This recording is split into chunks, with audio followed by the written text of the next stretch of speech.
Pokemon is a franchise that's been around for a pretty long time. As a 20-year-old, it's crazy to think that the franchise is basically as old as I am. In that time, they've done a lot of amazing things and introduced countless revolutionary features. At the same time, there are also a lot of things that haven't changed in Pokemon and quite frankly need to improve. Last time, I addressed some amazing features from previous games that need to return in Sun and Moon, but today I'm going to be doing the complete opposite and giving you 5 improvements that must be made over previous Pokemon games. Improvement number 1, a more substantial aftergame. One of the most disappointing parts of main series Pokemon is the aftergame. Usually, the most exciting parts of the post-game are capturing the legendaries and rebattling the Elite Four, which I think we can all agree isn't nearly as exciting as the main game.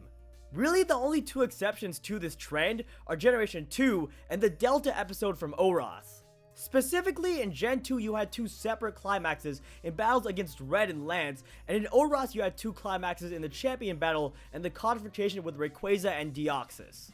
My problem with the lack of a substantial aftergame is that I personally love the 2 climax structure, and I think it's a much more enjoyable structure for the plot of a video game in general. This improvement doesn't necessarily have to introduce a postgame as long and in-depth as Gen 2, but at the very least I want something I can enjoy in the aftergame with intensity somewhat near that of a champion battle. Improvement number 2, higher difficulty. As much as I enjoy Pokemon, it isn't exactly the most challenging thing in the world, which is something I think could be improved. Challenge mode from Black and White was definitely a step in the right direction, but I still think Game Freak needs to find more creative ways of increasing the difficulty that don't involve only increasing the level of opposing Pokemon.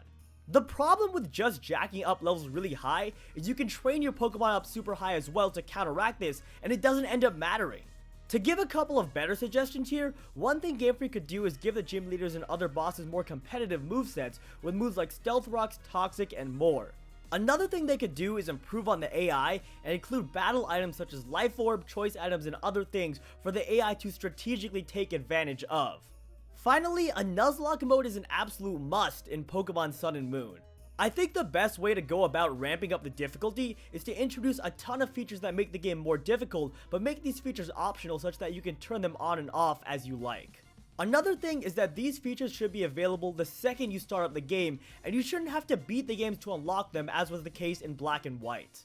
If Game Freak did all of this, it could go a long way to making the games more of a challenge than ever before. Improvement number 3, wider Pokemon availability. One thing I've really hated about the main series games is the fact that it's really hard or sometimes impossible to obtain non-native Pokemon. For instance, in Black and White, the pre-Elite Four Pokédex virtually consisted only of Unova Pokemon, which was a letdown for me.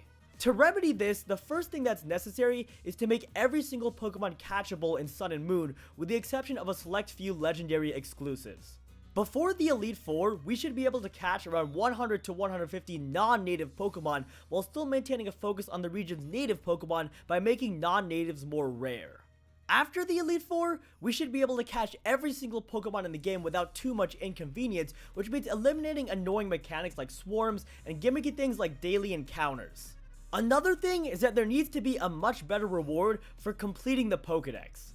The reward for catching every single Pokemon is usually nothing more than honor and glory, but I personally would prefer an actual in-game reward that means something.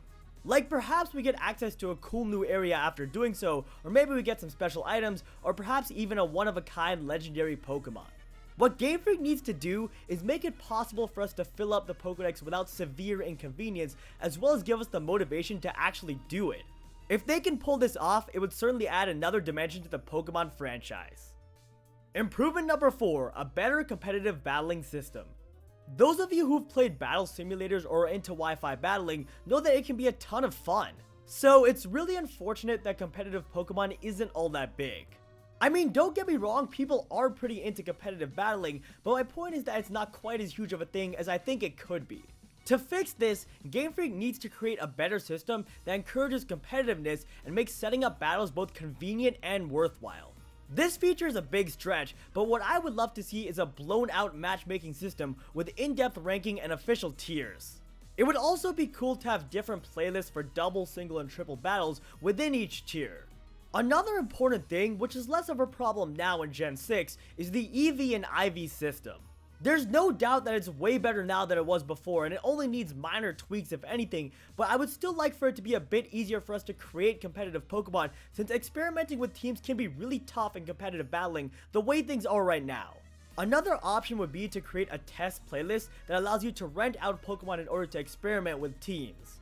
Regardless, the point is that competitive battling is a really cool feature of Pokemon, so Game Freak has got to take advantage of it in Sun and Moon. Improvement number 5, multiple save files. The lack of multiple save files in Pokemon is something I really don't understand. The first reason why multiple saves is necessary is in case you want to go back to a previous point in the game that you may have already saved over. Sometimes you make the wrong decision in Pokemon and don't realize it until way later.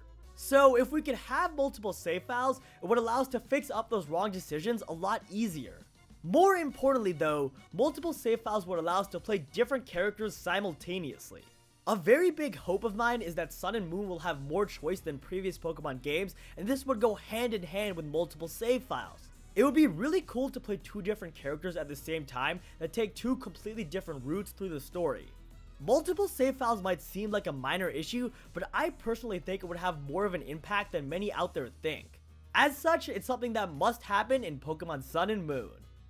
Well, alright folks, that is pretty much gonna do it for this video. As always, if you enjoyed, be sure to drop me a like down below and subscribe to my channel if you haven't already for more Pokemon videos in the future. And of course, be sure to let me know your thoughts on this list down below. Do you like it, hate it, or maybe think there's something I missed? Otherwise, I hope you all have an awesome rest of your day, and I will see you in my next video.